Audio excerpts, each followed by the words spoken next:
Now we are passing to our last contestant from Istanbul Toastmasters Club, Percin İmrek.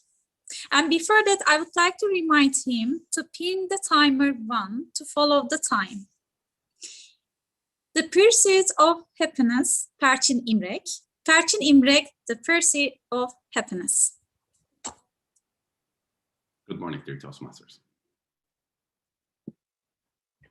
Imagine that you find yourself in a motivational seminar in a big conference hall with thousands of people where everybody is super motivated and jumping around, dedicated to get every word of their money.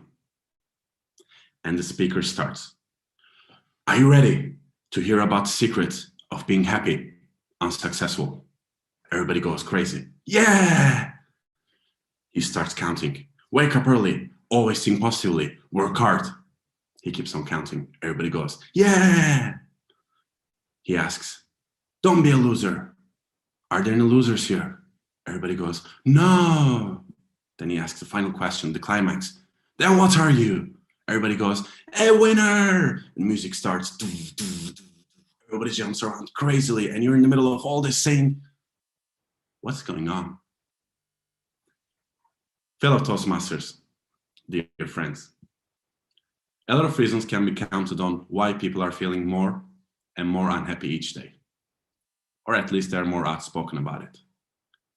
The working schedules imposed by the Industrial Revolution, the way that the capitalist system makes us feel insufficient, what the media imposes on us, or that we compare ourselves to others' perfect lives on social media.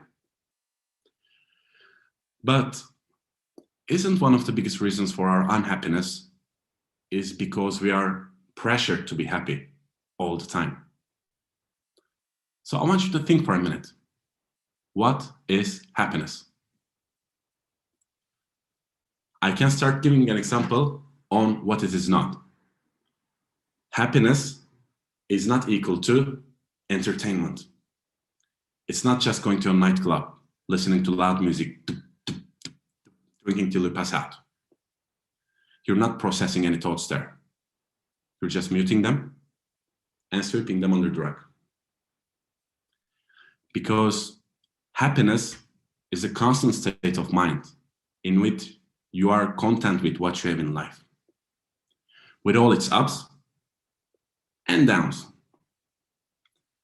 And being happy is only possible by accepting the ups and downs of life. Accepting a life with only happy, joyful, high moments, that creates a false sense of expectation, which will make us even more unhappy. Because tragedies out of our control does and will happen. And sometimes there's nothing we can do about them. I will give an example of a guy called Mo Gawdat, a former executive on Google and currently a speaker. He tells a story about how he lost his 21-year-old son during a minor surgery, completely unexpected. And of course, his life was shattered. But he says that after his grief, he made a choice. And that choice was to take the day of his son's death as the lowest possible point of his life, and from then on, try to put something on his life each day, step by step, to live for his son and for himself. He chose to be happy, or at least happier, despite all his grief. And I can relate to that as someone who lost both parents. I know nothing I can do can bring them back, and I will always grieve on their passing.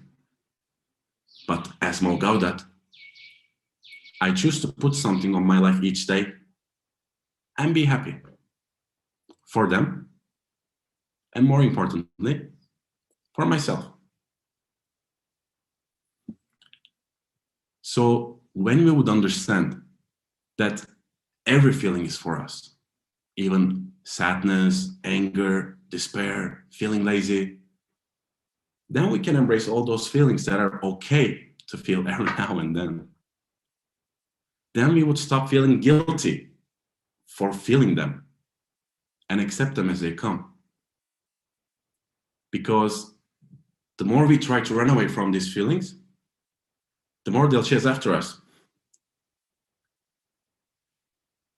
I want to share a beautiful poem that I internalize a lot, which I think summarizes perfectly what I shared with you, by one of my favorite philosophers, Jalaluddin Rumi, aka Mevlana. This being human is a guest house. Every morning, a new arrival, a joy, a depression, a meanness. Some momentary awareness comes as an unexpected visitor. Welcome and entertain them all. Even if they're a crowd of sorrows, who violently sweep your house, empty of its furniture. Still, treat each guest honorably. He may be clearing you out for some new delight. The dark thought, the shame, the malice, meet them at the door laughing and invite them in. Be grateful for whoever comes, because each has been sent as a guide from beyond. Dear Toastmasters, esteemed friends, happiness is not a mountain to climb. Happiness is a journey to enjoy. And in this journey, there will be pleasant and unpleasant moments.